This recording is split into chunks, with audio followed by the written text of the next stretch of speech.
All right, so we finally have the grain bin. It is ready to be filled.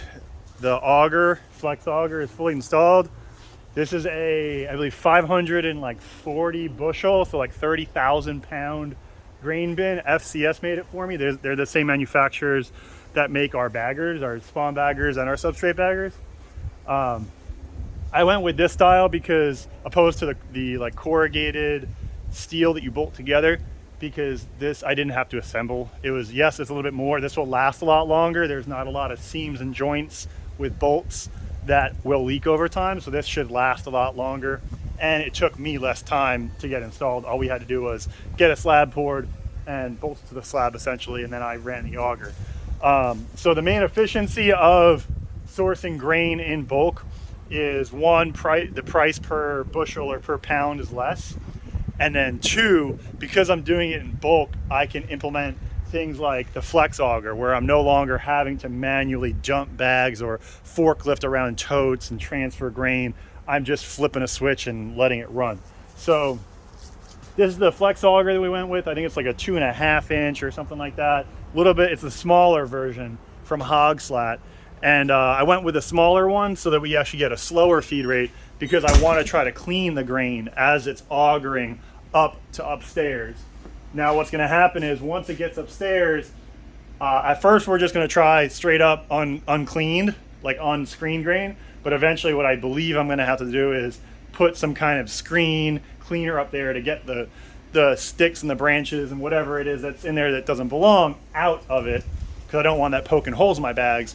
And then it's going to go directly into one of my grain soak tanks. And for those of you who aren't familiar with these are this is the newest version. It's stainless steel. It's a grain soak tank with a heating element on it, and then it has there's a drain on the bottom with a screen, and then the door there. So what's going to happen is right now we're transferring it via a tote. We dump it out into one of those totes, or it's actually those totes right there. And then we walk it up the ladder and we go up into the spawn bagger. But what's going to happen eventually, and we do it, 800 pounds at a time every day. What's going to happen is, and I'm now going upstairs, we're going to have that auger terminating here, and it'll be screened or just go right into the tank. But it's going to come up here into the tank. The tank's going to be on like a drip pan kind of set up to where like a bathtub or a shower pan. I think we're going to use an air conditioning condensate pan. And then what's going to happen is there'll be a doggy door right there that it will then go directly through into the bagger. So you're not going to lift the grain anymore. That's the main advantage of this. It's going to go from the tank up the auger into the soak tank, and then we'll even have a vibrator on the soak tank that'll vibrate just like that one right there. That's a little vibrator right there. So it'll be a vibrator vibrating into there, and then also a vibrator on the screen. The reason why we screen it is to catch any clumps of coconut core, catch any other foreign matter that we don't want going into the bagging valves and jamming it or messing it up, or getting into the bags and potentially poking them, like if it's a stick or a branch or something like that. So that's our spawn bagger. If y'all are not familiar, we do have them in stock. They're pretty handy. They go from 3 to like 6 or 7 pounds, depends on what you're bagging out, but it is fully adjustable on the fly via a turn of a knob. These knobs here adjust the trim tabs inside, and it reduces the volume, and it just drops the bags one at a time. So that's the latest with the innovations on Myers Mushroom Farm. I'm really looking forward to this, because this auger system with the grain up there, it should save about 20 or 30 minutes every day of Keith, my grain employee, my spawn employee. So that exponentially over the months and years is going to be hundreds of hours. And now it's time that he can do other things that hopefully can help me get more revenue, not just mixing grain and dumping grain and stuff like that. Another thing I forgot to point out that we started doing was bubbling. So this is a spa blower.